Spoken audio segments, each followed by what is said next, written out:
ಬೆಂಗಳೂರಿನ ವಾಸಂತಿ ಅಮರ್ ನಿವಾಸದಲ್ಲೂ ಕೂಡ ಶೋಧ.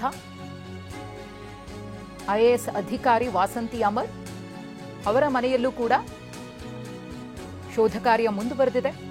ಲೋಕಾಯುಕ್ತ ದಾಳಿಯ ವೇಳೆ ಮನೆಯಲ್ಲಿ ಆಸ್ತಿ ಪತ್ರಗಳು ಪತ್ತೆಯಾಗಿವೆ. ಕೆಲ ವಾಹನಗಳ ದಾಖಲೆಗಳು ಕೂಡ ಪತ್ತೆಯಾಗಿವೆ.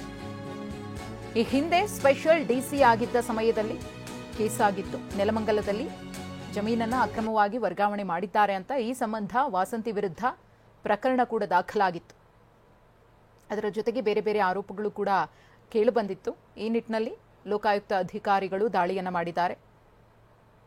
ಐಎಎಸ್ ಅಧಿಕಾರಿ ವಾಸಂತಿ ಅಮರ್ ಅವರ ನಿವಾಸದಲ್ಲೂ ಕೂಡ ಲೋಕಾಯುಕ್ತ ಅಧಿಕಾರಿಗಳಿಂದ ಶೋಧ ಕಾರ್ಯ ಮುಂದುವರೆದಿದೆ. ಅವರ ನಿವಾಸದ ಮೇಲೂ ಕೂಡ ದಾಳಿಯನ್ನು ಮಾಡಿ ಒಂದಷ್ಟು ದಾಖಲೆ ಪತ್ರಗಳನ್ನು ವಶಕ್ಕೆ ಪಡೆದು ಅವುಗಳ ಪರಿಶೀಲನೆಯಲ್ಲಿ ಅಧಿಕಾರಿಗಳು ತೊಡಗಿಕೊಂಡಿದ್ದಾರೆ. ಗಮನಿಸ್ತಾ ಇದ್ದೀರಿ ಅವರ ನಿವಾಸದ ಒಳಗಡೆ ದೃಶ್ಯಗಳು. ನೆಲಮಂಗಲದಲ್ಲಿ ಜಮೀನನ್ನು ಅಕ್ರಮವಾಗಿ ವರ್ಗಾವಣೆ ಮಾಡಿದ್ದಾರೆ ಅನ್ನೋ ಆರೋಪ ಇತ್ತು. ಆ ಕುರಿತು ಪ್ರಕರಣ ಕೂಡ ಹಿಂದೆ ದಾಖಲಾಗಿತ್ತು.